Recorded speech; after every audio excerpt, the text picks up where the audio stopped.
We are all essentially in search of inner peace, but also collective peace. We live in very paradoxical times, it seems to me, and this misleads a lot of people. I mean, on one hand, we are going through a crisis that is sharpening more and more and becoming harsher. And on the other hand, exactly this crisis, which we consider a negative thing, is a sign of transformation. No transformation is possible without going through a crisis. And I put big quotation marks here when I say crisis. We are used to believing that a crisis is something bad, something to be avoided, like an illness. But no illness is bad as long as, in the end, we come out of it, and it is an opportunity for transformation. After all, everything is an experience. The times we are living in right now, in my opinion, are historical times, and it is a privilege for us to be here and have the chance to directly experience this extraordinary process of transformation. When we talk about crisis and all its countless aspects, we talk about political, military, economic, social, religious, spiritual crises, and so on. We must remember that all of these are aspects of human consciousness, and in fact all of them reflect our inner change and transformation. My opinion is that when I said it is a privilege to be here, it is an opportunity for all of us to rediscover what we have probably been seeking for millennia, ourselves. And I think we should dive a little deeper into the study of religious sciences, because here, in the understanding of a definition, lies the most deranged idea in a person's mind, which is their thought about God. Sometimes, only seemingly, our religions seem to subjugate us, as if they condition us to remain in the flock, obedient, disciplined, without asking too many questions, and obviously without finding the most important of answers. The dreadful saying, "Believe and do not question," even appeared in a rather dark environment, which is strange, because Christ urges us to be bold, urges us to perform works even greater and more important than His. He tells the apostles, "You will do greater things than I. Be perfect as your Father is perfect."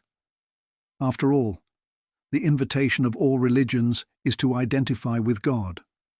We even say in the Orthodox baptismal ritual, the Godfather says, "I renounce Satan, I unite with Christ," which once again clearly demonstrates that both good and evil, as well as the devil and the good God, are found in an inner dimension.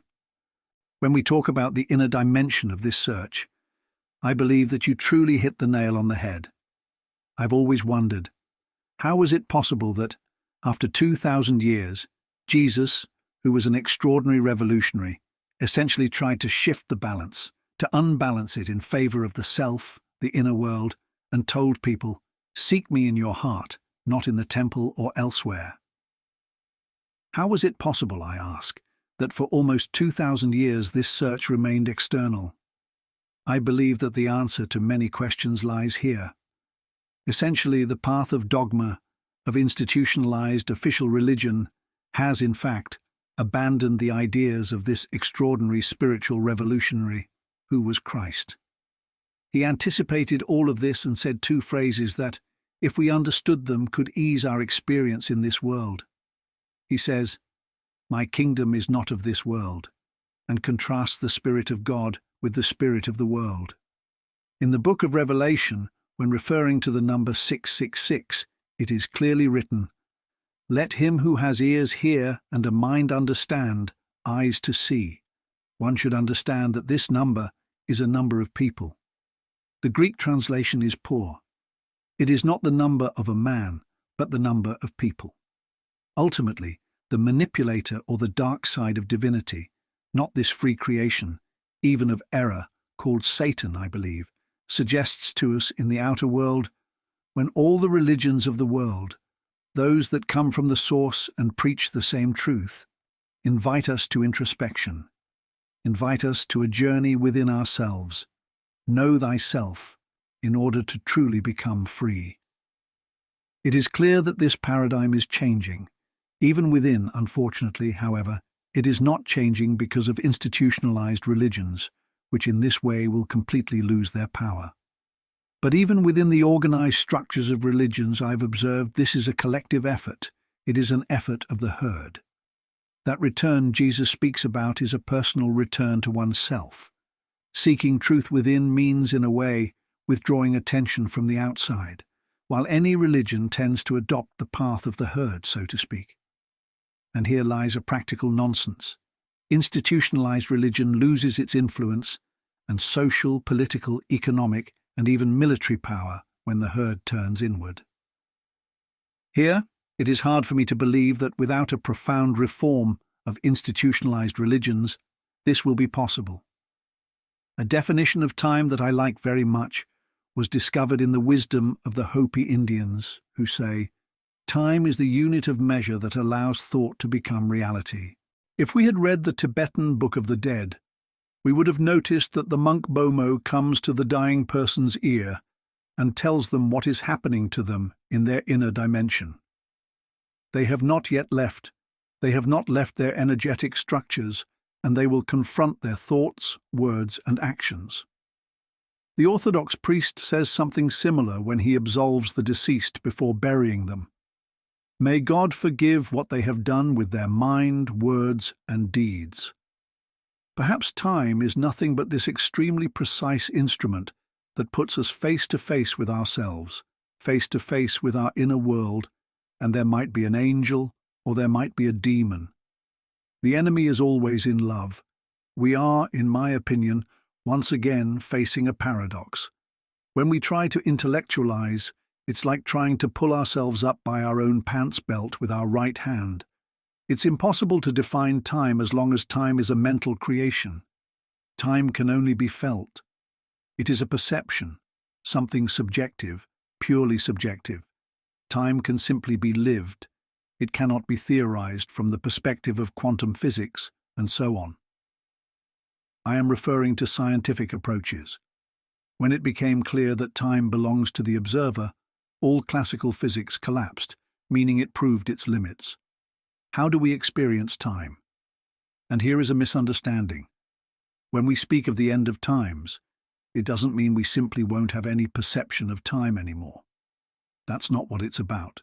It's not about the end of the world either. The greatest experts in this field, I'm referring not only to physicists, but also to psychologists and theologians, realize that it is actually about a revolution in how we perceive time. This involves changing the way we perceive ourselves and others. It involves changing the way we relate to others. Everything is subjective. In general, we follow norms, rules, belief systems that we receive a priori from the outside, and we no longer question them. Our life is a life served from the outside. It is not a life we take on and choose to live. Well, and if everything is subjective, how clearly did Buddha understand when he said that everything we experience with our open eyes is an illusion? We approach the truth only after we close our eyes. I would add something. There is a lot of misunderstanding about these sacred texts. Usually, misunderstandings come from the fact that such statements, including Buddha's statement, simply come from another level of reality, and we try to translate these subtle planes of reality to a dimension that I call the linear dimension, where they simply don't fit. To understand what we understand with the mind, in fact, when we understand something with the mind, these truths must be experienced, must be lived, in order to be integrated into who we are. And here lies one of the major problems with religion, for example. Any religion speaks to us about truths, but in everyday life they are simply inapplicable, simply because they come from other planes. This end of times should mean the end of this confusion, in the sense that each of us could begin to live these truths. In the end, the meaning of the mystery is always to be discovered. I believe there is a critical mass of humanity, of people who realize with dissatisfaction that the official teachings up until now no longer provide answers to the deep questions of existence. Somehow, the terribly difficult triad we must respond to, where we come from, who we are, and where we are heading, has begun to work in the minds of each of us. I believe we are all in search of our own meaning. Who asks this? who asks who we are, where we come from, and where we are heading. What part of us, of our being, wants to know this? A small piece of our being, which we call reason or mind, wants to know, wants to explain it. It is our human aspect, and it is normal for it to be this way. This question, which has tormented humanity for not tens of thousands of years, but hundreds of thousands of years, has only one answer. Stop asking the question and live in the moment you are in. All the answers are involved, they are contained in the moment, and that is the end. You must agree with me that we are all people of desires, and what sets us on the path are our desires. The desire to become something places me on a path of becoming in that profession. I believe that these questions do not belong to the person, but I think they are the nostalgias of being. When our souls assume this identity, whatever it may be, when they assume humanity and assume an experience that begins at the dawn of time. This experience began with a kind of amnesia, which was not a condemnation. It was not an exclusion from paradise. It was a free assumption of an experience, the experience of becoming from angel, well, or soul. When the soul assumes entry into incarnation, at that moment a kind of amnesia occurs, if you will, of who we truly are. This is the moment when the question arises: who are we? Where to? What is the meaning of existence, and so on. This very long time, in which we have gone through stage after stage after stage of this experience, has transformed us to such an extent that now we are on the verge of finally finding the answer to these questions, with one condition: to look for the answers in each of us, because otherwise, if we remain dependent on answers coming from outside of us, we will never break this infernal circle of manipulation. This applies to answers coming from books, doctrines, ideas, philosophy, all sorts of cultures. The answers are truly within us. The problem is that we often feel them, but we don't have the courage. We don't have the confidence in ourselves to validate the answers that come from within. Why? Because we feel we forget that theory and practice are two sides of the same coin. Among us, we choose to live all the experiences of life in the mind, in a rather sterile way, because the experience of this intellectual living, if not shared in the experiment, remains as a banal experience with yourself. In knowledge, I believed with all my power that I could find the truth in sacred texts, in books, in philosophy, in science, and so on. And I am convinced that many have lived this moment of understanding that somehow the moment of gloss was the moment when my personal crisis became, there was a change. The moment I realized that in fact I wanted to live a spiritual state, not just read about it. It's not enough for me to go somewhere and just hear speeches. I want to live the things that you can't say much about an apple just by looking at it. Just how does it taste? Let's return to the call of true faith. Dare, my friend. Yes, travel to know the world. Travel within to know yourself. Examine everything, but also keep the essentials. The experience of Christ cannot come in any way theoretically. It is simply an experience.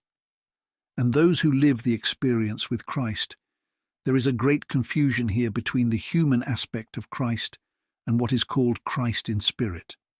Christ in spirit, or in terms of transpersonal psychology if you want, is an experience of expanded consciousness. That is in spirit, when you step out of the exclusive identification with the body and the mind, and you can perceive beyond the five senses and feel realities that cannot be touched with the hand. Let's clarify things a bit, and also distance ourselves from a certain Gnostic perception that views matter as a prison. There is, as you know very well, even in Catholicism, the Opus Dei order, which reaches mysticism through the damnation of the body via self-flagellation. We all remember, from many traditions and from the Da Vinci Code, by Dan Brown, that monk who wears a cilice on his leg and occasionally scratches his skin on his back, attempting to relive Christ's suffering, which in my view is total abuse, but it's a denial, a denial of the experience itself. For millennia, humanity believed that to reach divinity, or the subtle aspects of being, the dense embodied ones must be destroyed, killed, or tortured. It is simply a denial of an aspect of reality, when it would have been much simpler to sacralize matter. In some cultures, it remained sacred. We denied everything that seemed to hinder us. We said no to everything that appeared to be in our way. But that came from a judgment about reality. When Jesus says, "Do not judge," he does not refer to these faults. He is not referring to verdicts, nor how we view reality. Not judging means accepting the entire reality, including the bodily reality, including sexuality, which, yes, most of the faith institutions deny sexuality as if. How can they deny it when Christ clearly says, "Be fruitful and multiply"? I propose we make a very brief. This is an illustration of how dogma maims the great truth, the very truth of the Pharisees and Sadducees, who will never recognize Christ. An experience of expanded consciousness is accessible to absolutely anyone. There is no need to have some special gifts, no need to have any particular preparation. There is only one thing needed: the courage to go within. Most of those who look will ask, "But how?" That is a sign of how much we have been indoctrinated and how accustomed we are to looking outside. A child knows how to look inside, knows how to place his hand where it should be. Do you think it's a coincidence that the same Jesus, the romantic hero of the free man, tells you, "Let the little children come to me, for they alone will inherit the kingdom of heaven"? We must rediscover the ingenuity, the curiosity, and the playfulness of the child within us, the curiosity to stop believing we already know. We, in fact, cannot know reality. We look at a dog on the street, and immediately we label it. Ah, clearly it's a dog. Paws, fur, it stinks, it has teeth. I know it's a dog and it has no soul because I've been taught in a materialistic way. Only humans have souls. We no longer have the curiosity to touch a dog and feel it. We don't have that curiosity. This is one of the greatest obstacles to experiencing. Practically, experiencing the extended reality has exited the mind. We can do it at any moment in our lives. It's enough to breathe a few times and listen inside. But this requires trust in ourselves. We don't trust what we feel. Imagine walking into an office where someone had argued before you came in. You feel it when you enter that office. You feel the tense atmosphere. You feel the built-up tension when you enter the office. Of course you feel it. I return and make a very brief aside. Everything starts from another translation error. John, the Gospel. In the beginning was the Word. Well, the Word is only part of the Logos. The Logos has 4 components. If we had been explained this from the beginning, we would have already had a somewhat expanded consciousness. Intention precedes thought, thought precedes speech, and speech precedes action. Logos encompasses them all. Intention, thought, speech, action. That's why it would have been nice to have been explained very little and to have experienced much more. It's very important to understand that our own intention modifies both time and space in which we find ourselves. Our thought already conditions matter. Speech conditions subsequent action. Then we can define ourselves as the products of our own intentions, thoughts, speech, and actions. We have absolute freedom. We are autonomous since God, residing in all of us, and we being made in his image and likeness, were given this possibility to experience even extremes. Plus infinity with minus infinity, good with evil, but also the middle way, and also that center of the world, that permanent zero, where there is neither space nor time. In all initiations, this zero is within us permanently, only we have been away from home for too long. That zero is our home. It is our heart. It is the point I call the focal point. Unfortunately, We in the West were taught that nothingness is bad, that zero has a negative connotation. We are a civilization of the full, a civilization of one.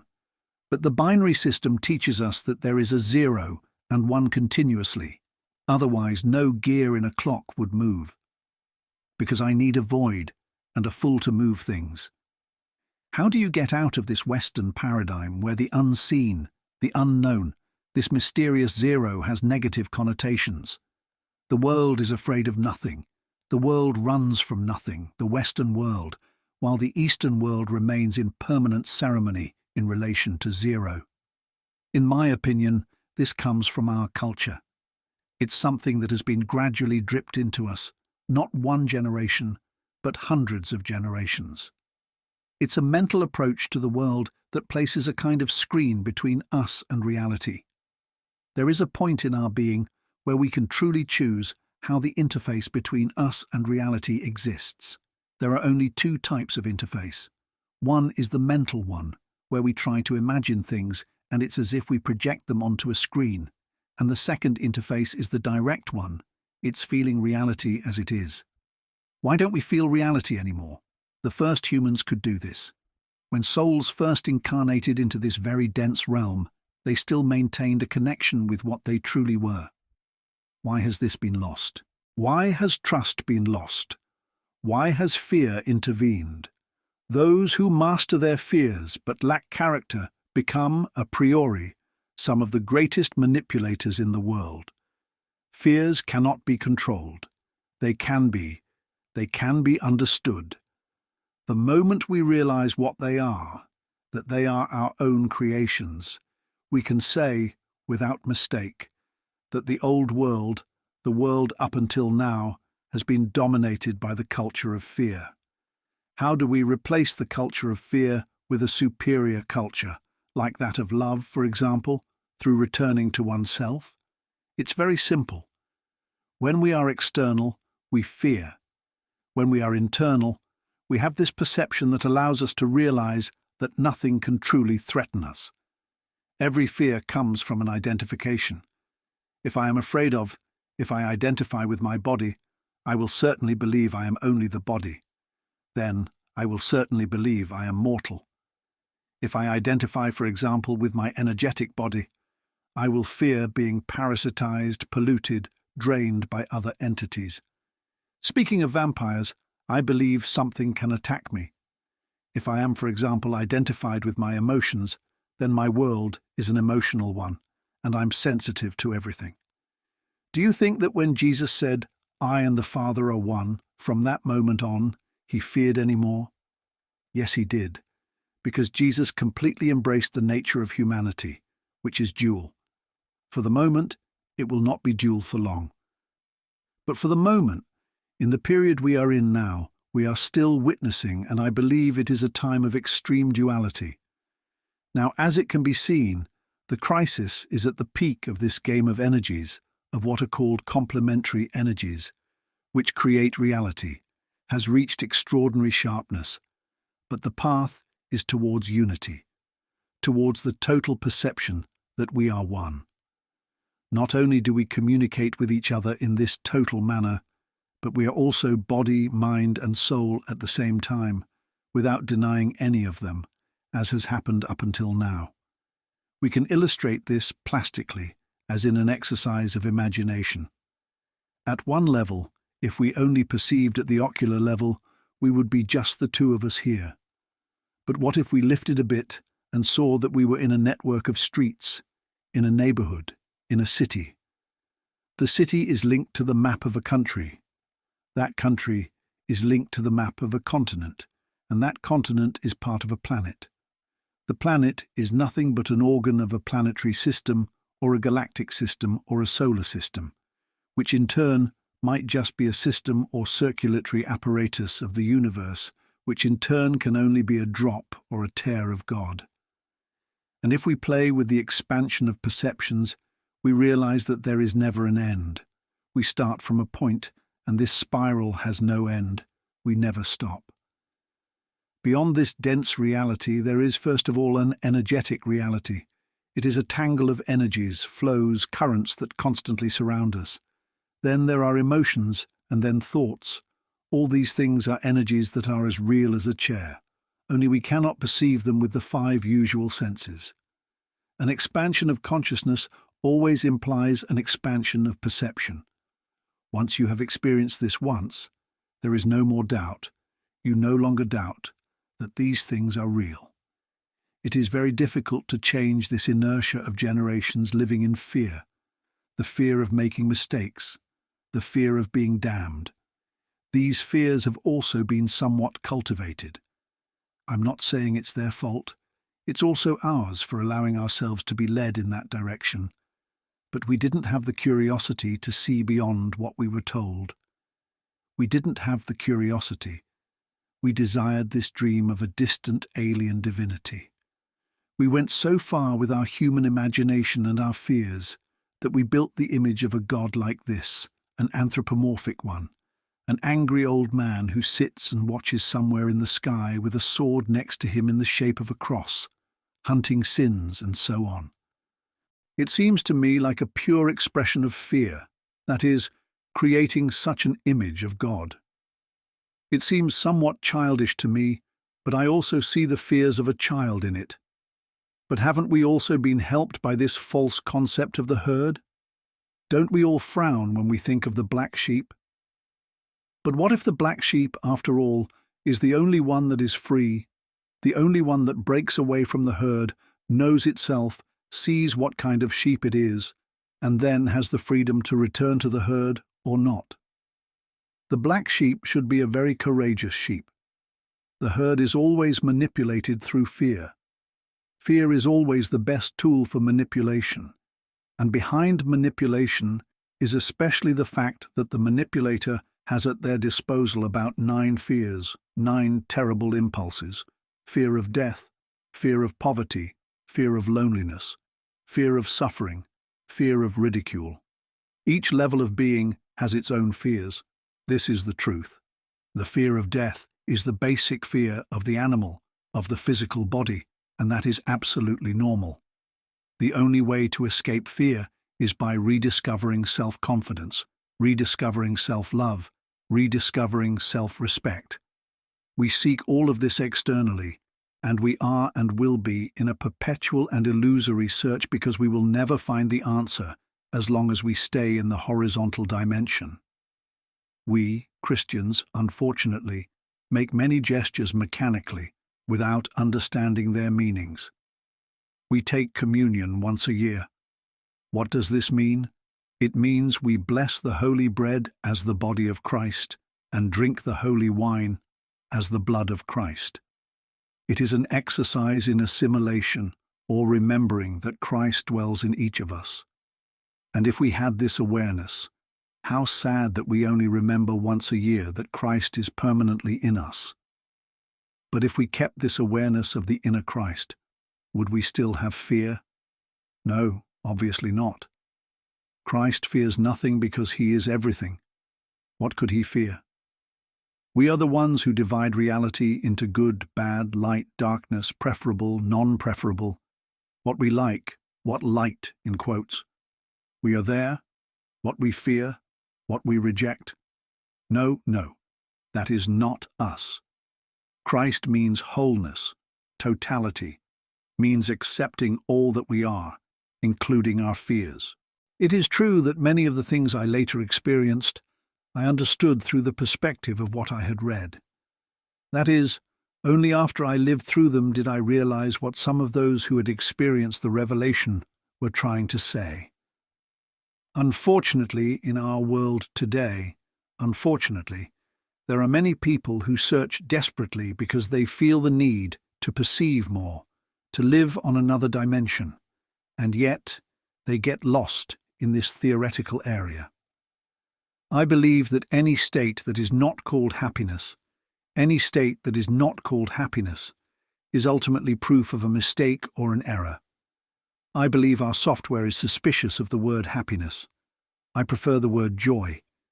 I'm suspicious of the word happiness because everyone defines happiness differently, and it is more of a human concept.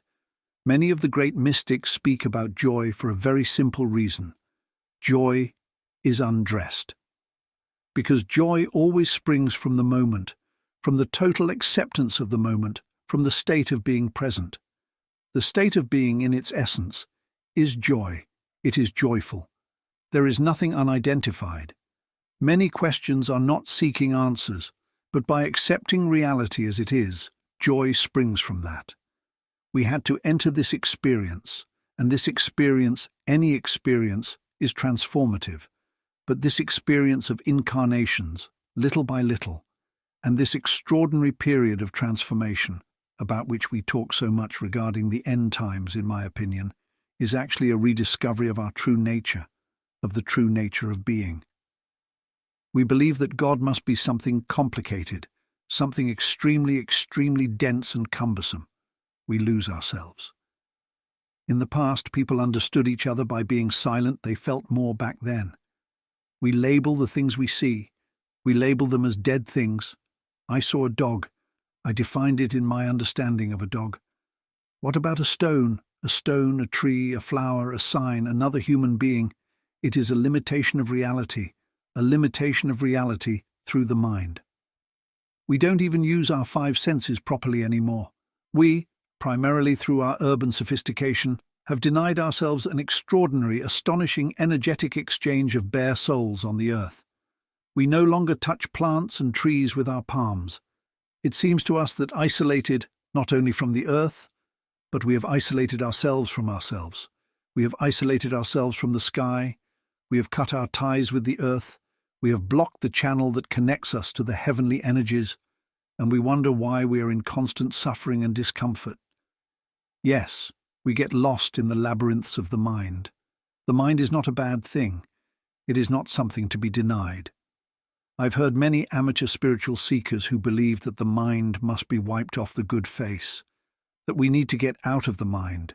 We must deny the mind. I don't believe that. I believe we must give the mind its place. It is a level of being, the human mind I speak of, which is completely different from the divine mind. It is an extraordinary tool for surviving in this dense environment of incarnation, and the mind ultimately is a tool alongside the heart. They are tools that help us in our great becoming, because it is very possible that the heart is a tool for total perception, while the mind is partial.